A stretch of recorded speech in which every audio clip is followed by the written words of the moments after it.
से बचना है तो ईर्षा मुक्त बनो। ज्ञान में आने के बाद कई बार सूक्ष्म ईर्षा खुशी का अनुभव करने नहीं देती। ईर्ष्यावश कोई कुछ कहता है तो मन खराब होता है।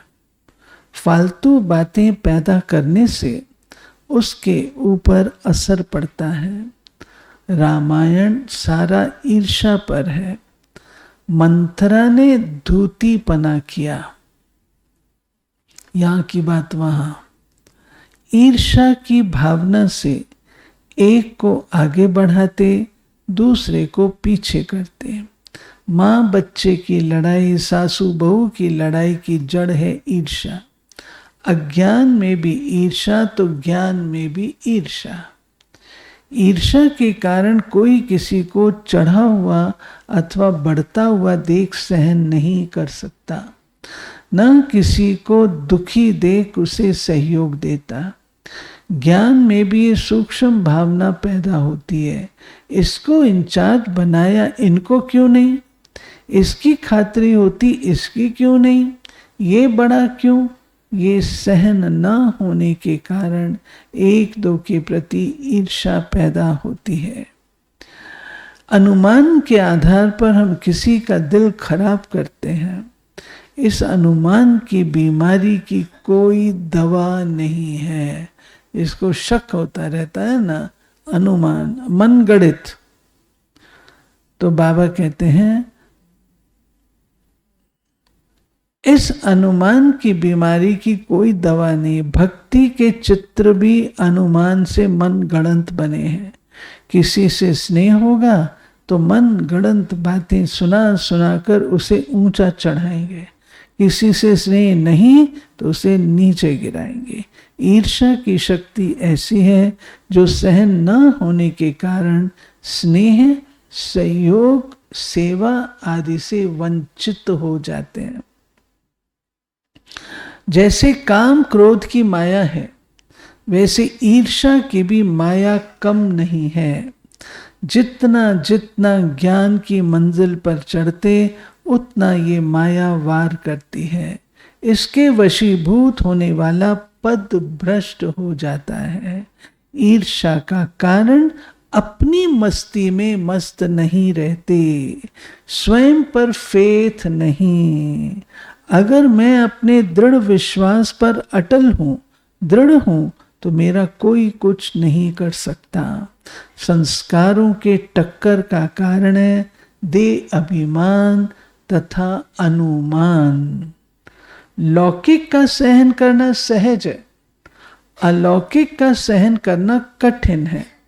ज्ञान की मंजिल को कहा है लंबी खजूर, हमें इसे पास करना है, चढ़ाव उतराव को क्रॉस करना है।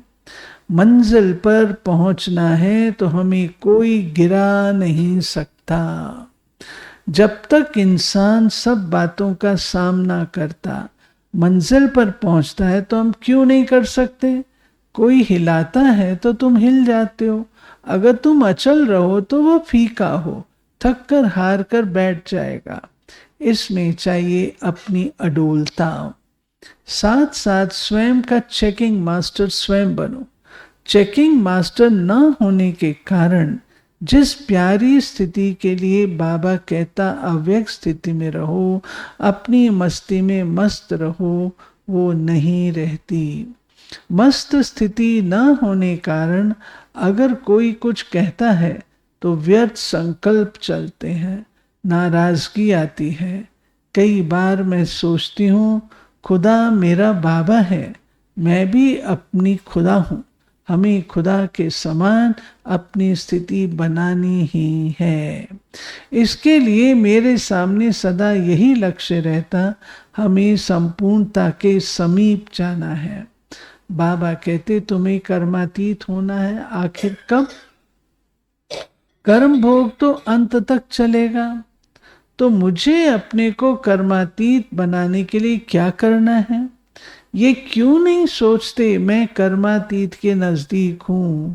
जब कर्म बंधन टूटना होगा तो टूटा और पंछी उड़ा। बाबा के बच्चे तुम अपने को कर्मातीत स्थिति के समीप समझो।